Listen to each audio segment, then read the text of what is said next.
आइए नजर डालते हैं आज के कुछ खास खबरों पर। Guys, I'm being harassed in my own home. मुझे मेरे ही घर में परेशान किया जा रहा है।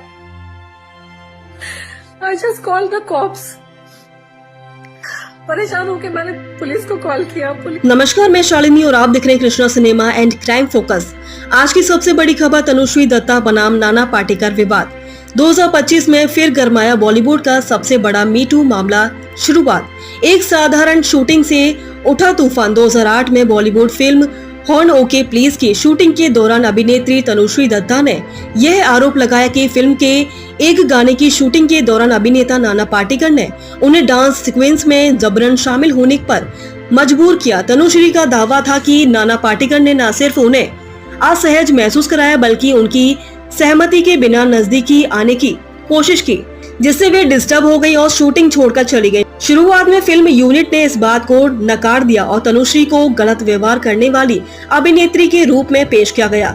उनका करियर उस समय धीरे धीरे नीचे की ओर जाने लगा और कुछ ही वर्षों में उन्होंने बॉलीवुड से दूरी बना ली। मी टू आंदोलन की चिंगारी बनी तनुश्री। 2018 में भारत में जब मी टू आंदोलन की शुरुआत हुई तब सबसे पहली आवाज तनुश्री दत्ता ने उठाई। उन्होंने एक इंटरव्यू में खुलकर बताया कि कैसे नाना पाटेकर फिल्म इंडस्ट्री के कुछ और दिग्गज और राजनीतिक संबंधों वाले लोगों ने उन्हें डराया धमकाया और उनके करियर को खत्म कर दिया।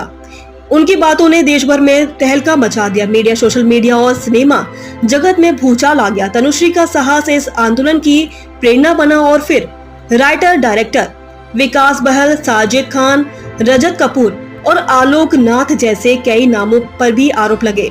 कानूनी प्रक्रिया, आरोप, एफआईआर और क्लोज ऑन रिपोर्ट। तनुश्री ने अक्टूबर 2018 में नाना पाटेकर, कोरियोग्राफर गणेश आचार्य और फिल्म के निर्माता के खिलाफ एफआईआर दर्ज करवाई। लेकिन साल 2019 में मुंबई पुलिस ने क्लोजर रिपोर्ट दाखिल करते हुए कहा कि उन्हें ऐसा कोई सबूत नहीं मिला जिससे आरोप सिद्ध हो सके।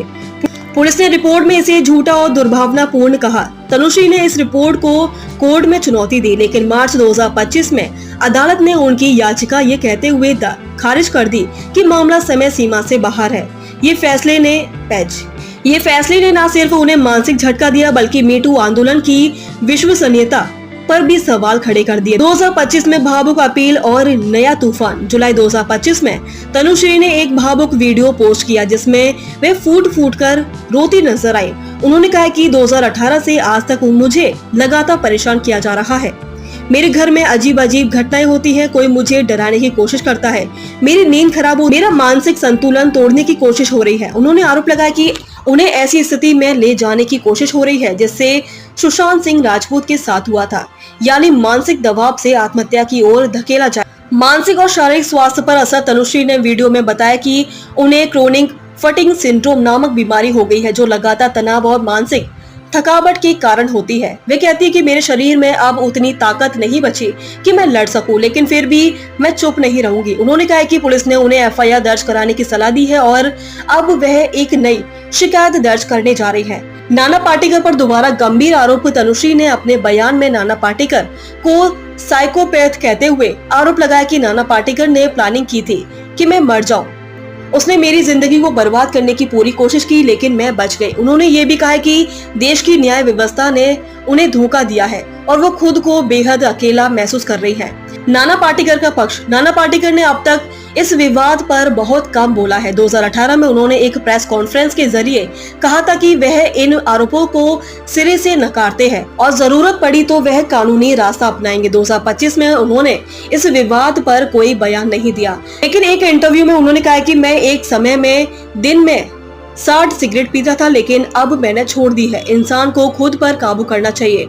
ये बयान उनकी स्वास्थ्य यात्रा पर था, लेकिन इस बयान के बाद भी उन्होंने तनुश्री के नए आरोपों पर भी चुप्पी साध रखी है। मीडिया और सोशल मीडिया की प्रतिक्रिया। तनुश्री ने वीडियो के बाद ट्विटर और यूट्यूब पर उनकी बातों को लेकर बहस छिड़ गई है। कुछ लोग बोल रहे हैं कि उन्हें न्याय मिलना चाहिए, इतनी बहादुरी से कोई लड़की झूठ नहीं बोलती, जबकि कुछ लोग बोली है कि ये केस अब पुराना है, इसे बार बार उठाने से कुछ नहीं होगा। कुछ न्यूज चैनलों ने इसे मी टू की वापसी बताया तो कुछ ने इसे सिस्टम की असफलता करार दिया। मी टू आंदोलन उम्मीद और विफलता के बीच फंसा संघर्ष में मीटू ने कई चेहरों को बेनकाब किया है, लेकिन उनमें से बहुत कम मामलों में न्याय मिला है।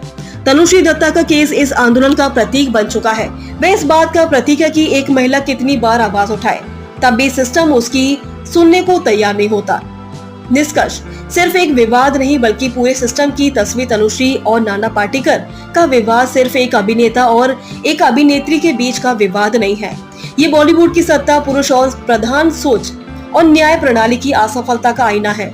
तनुश्री अकेली नहीं है, उनके साथ हजारों महिलाएं हैं जो शोषण, मानसिक दबाव और सामाजिक बहिष्कार का सामना करती हैं। फर्क बस इतना है कि तनुश्री बोलने की हिम्मत रखती है।